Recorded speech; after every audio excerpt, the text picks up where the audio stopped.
Hello everyone, this is Action College. It has been Action Driving and Language School for a long time, but now it's just Action College. My name is Professor Daniel Ndogo Alpha, but you can just call me DNA. You may think why it is now Action College. We have been upgraded. Why? Because we have added more courses.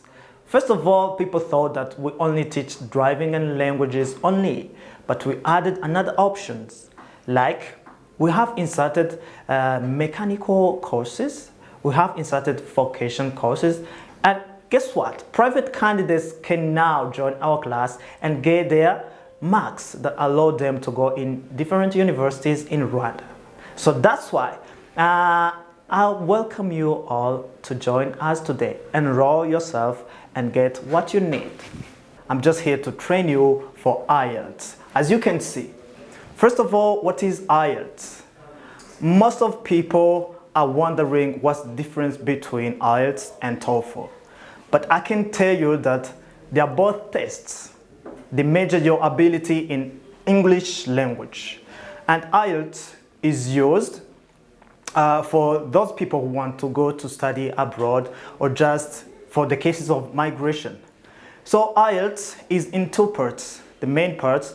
The first one is academic IELTS testing, and there is general training IELTS. Who are academics? Who are generals? You need to know this before. And to do the test, you have to tell yourself, am I general or academic? But I think most of you know it better. So the IELTS academics are those people who want to go to study, just to study, in the universities where the English is the main language used in campus. And general training are just those people who want to migrate to English-speaking environment countries. So IELTS is in four parts. The first part is just reading. They measure your ability in reading. What can you read? Can you read and understand? Do you have a comprehensive mind? So they measure that. Again, they measure your listening skills. Can you listen to native speakers? That's what they consider. Again, can you write? So that's the third part, which is writing. And again, there is speaking. As I'm speaking right now, can you deliver your message while speaking? So they measure that too. So those are the four parts that are in either IELTS, general or academic. They are all there. Let's talk just today. We're just going to talk about writing. It's not just the whole writing test, but the second task of writing. Why the second task? Because we have the first task. The first task for academic is just about describing, most of the time, a graph, a chart, a diagram, or a table. But for the generals, it's just to write a letter. You can write a letter which is formal, informal letter, semi-formal, so it's different. But the second task is somehow like the same because they all make an essay. So I'm just going to talk about essay writing as second task for IELTS. So in the beginning, how do you make a good essay? They gave you a topic, or you can just call it a theme or a statement. And what you're going to do is to make essay out of that. How are you going to do it? You need introduction, you need body, paragraphs, and you need a conclusion. But first of all, what's the type of essay you are going to make? What were you asked to do? So there are various tasks, there are various types of essay you need to write in IELTS. First of all, they may give you a topic that asks you the opinion, your own personal opinion, or they can give you the one which asks you no opinion. So you don't have to give your own opinion. And we have a hybrid one, which I called a combination of both. So maybe you were asked to compare things and then talk about your opinion. What do you think of what you just said? That's the case. It's not only this, because it's 5 types, but they are combined in these 3 parts. So let's just talk about these 2 parts and plus 1, which is hybrid. First of all, they may give you a topic that asks your opinion. How is it shaped? Maybe it is introduced by a statement like, do you agree or disagree? If they say, do you agree to this, this, this, and this? So it means that you're going to give your opinion. Okay, I agree or I don't agree. Or they can say, do you think that this is better than this one? That's your opinion. How do you think it? I think this is good, I think this is bad. Just like that. Or they can say, which is better between this and this? So you have 2 options.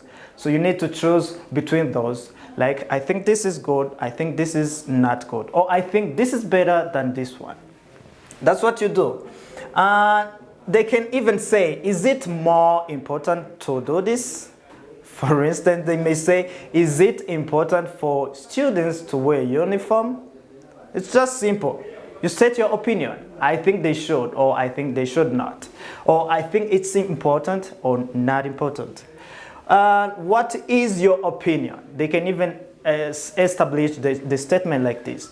What is your opinion about students wearing uniform at school? So you're going to give your opinion. Let's talk about non-opinion questions. They may say, compare these 2 things. Students wearing uniform and students in their own clothes they like. So what do you think? Oh no, they don't say what do you think, of course. But you have to compare. When you're comparing, you don't imply your own opinion. Like, you do what's good for wearing uniforms and what's not good from not wearing uniforms. That's what you do. And they may say discuss. Discuss the issue. There is an issue they may give you and you are asked to just discuss. You don't imply your own opinion. So don't give your opinion if you were not asked to give one. And they may say show pros and cons or advantages and disadvantages of something. Advantages of wearing uniform and disadvantages of doing so. So that's what you do. You don't imply your own opinion because you were not asked to do so. And again, there is a question where they ask you problem, causes of that problem, and suggestion, solution. And they can even ask you about effects. So effects of something, it's not your opinion. It's obvious. So don't give your opinion because you were not asked to give one. So let's talk about a combination of both.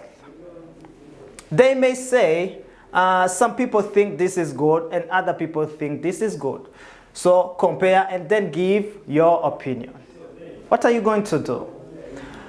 You're going to make a non-opinion paragraph. Like you don't imply your own opinion. Talking about advantages of something A.